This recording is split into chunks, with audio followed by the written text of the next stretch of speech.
I'm Foxy and welcome to this Humankind video where I'm going to give you 5 general tips about the game. My goal in this video is to give you at least one tip that you didn't know before, or have you learn at least one thing about the game that you didn't know beforehand. So if you did learn something new, comment down below, or if there is a tip or there is something that you know about Humankind that is really helpful and you want to share that, please also add that down. So tip number 1, we're going to have abusing or utilizing the turn-based system in Humankind. So Humankind is a 4x turn-based game where between your turns you can do whatever you want. You have as much time as you want unless you're in multiplayer, but when you end the turn and you're against the AI is going to make all of its moves pretty much at the same time at the very beginning of the turn. However, there's a split gap between the end of a turn and the start of a new turn. That's about 1 or 2 seconds where you can actually beat the AI when it comes to certain choices. So here we have a Neolithic period, and this is something that everyone's going to have to go through if you play Humankind, no matter how far you get to, is getting out of the Neolithic era into the Ancient era. So I've been fortunate enough to get 5 stars, but not actually find any people, which is fine. But if we go up into our tribes, our choices of races, we have every single choice available to us. Now, if I go end next turn and I don't choose a race immediately, it's most likely one of these are going to be gone. But because I have every choice, let's say I want to, for whatever reason, I want to pick the Harappans. What I can do here, I click on your unit. If you're in this era, you click on Auto Explore, you open this, you go to the race that you want, you end turn, and then you adopt straight away. Sustenance, security. And we got a little bit unlucky there because in between turns, we weren't able to find another unit. So if you were in a situation where maybe you were able to get that extra unit, or maybe you were to get that extra, that buff, or whatever it may be, this can be the difference between choosing the race that you want and not choosing. Now the only other downside there is that maybe we could have afforded to wait another turn, but that's kind of the risk that you have to play. You can either pick your race early and get it, or you can risk not getting it.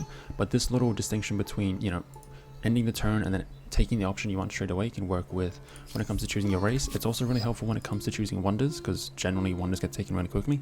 And here we have, one tribe did take the Olmecs, but it's most likely they probably would have taken the Harappans. So that's tip number 1. Tip number 2 is going to be about claiming territories. Now I'm potentially going to make a in-depth video about claiming territories because there's quite a bit that can go into it, but for now I'm going to go on the general premise of territories are important, and the more you have the better. There's some territories that are better than others depending on what resources they give you, but let's just talk about claiming territories and proximity cost. So proximity cost is something that if you claim a territory, it's going to cost influence. This resource is right here. So if I zoom out and say, look, here's our little city. If I want to claim this territory right here, it's going to cost 25.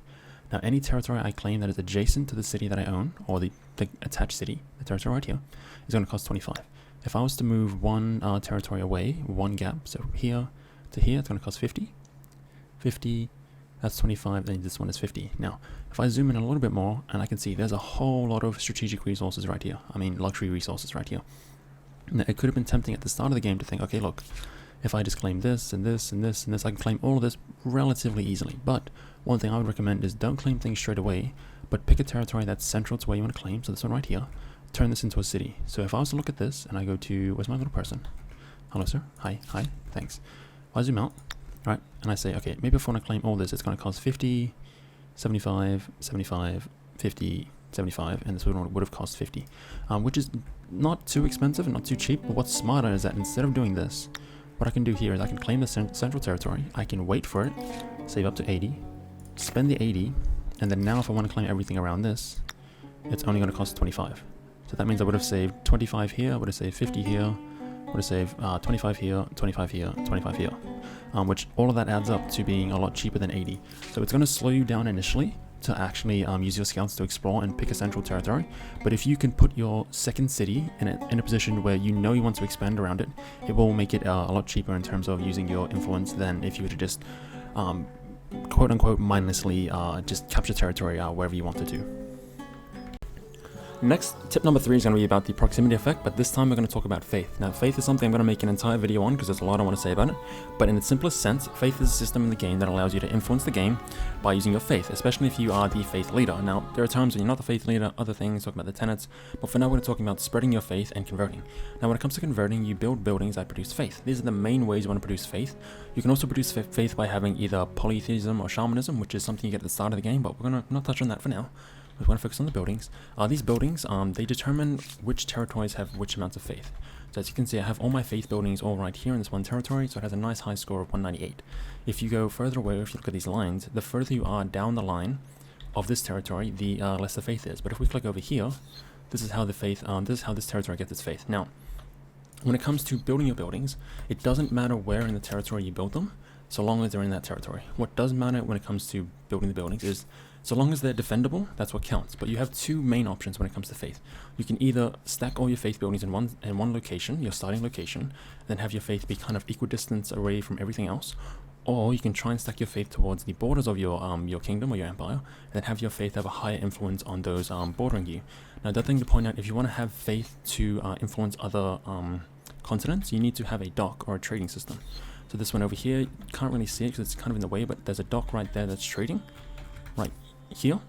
If you go back out again, faith, there's also another dock on this side, which is right here, which a lot of the trade is coming through this dock right here, and it allows you to influence the other continent. So just trying to figure out, where do you want to put your faith buildings? Do you want to have them centralized, or do you want to have them on the edges to try and impact your opponents quicker? Tip number 4, we have population management. Now this happens when you open up your city. So every city you start with, it'll have balanced population, a balanced policy. So in your city, you have a number right here. So that's 6 people. That's your fortification. We're going to focus on population. 6, you also have that same population up here. And you can also see that number represented up here in the top. Now, 6 means that population, you have 1 person. So every person here is the same as population. Now you can drag these around and change how much resources you get. So as you can see over here, the city's making 34. If I move this away, it's 6 money per person, or 6 industry, 6. You can upgrade these by having your infrastructure or different tech. But for now, let's just stick onto this. Now, the tip here is that balance policy, or any of these policies, allow you to change these movements individually. If you want to move more than one, you can also click on the left side, move more than one. But the real tip here is that expert policy down here, it says it lets you set up your priorities yourself. Now, this kind of confused me at first because I can do that on any of these options. Like it still says expert policy. I can go back to balance, and I can always just do this, move them individually. What expert policy really allows you to do is set these priorities down here at the bottom. As you can see, they're locked in every other group. So like a city, you got growth, they're always locked except for expert, where I can just do this. I can say, let's just put all my effort into money. I need to get money, I need to do some trading, money. Population is negative, okay, let's go to population. Now, there are instances where this might not be great because this will say it will fill up all the jobs of population first, and then it will put it into gold. Now, sometimes you might just want to say, okay, I want to split the jobs between these two and then go further. So for now, that's just a little tip that it can help you really prioritize tasks between your cities and save you the micromanaging of doing this all the time, or by going to balance and say, I need to put everyone into industry, and this just, it doesn't take forever, but I can just go to here, there we go.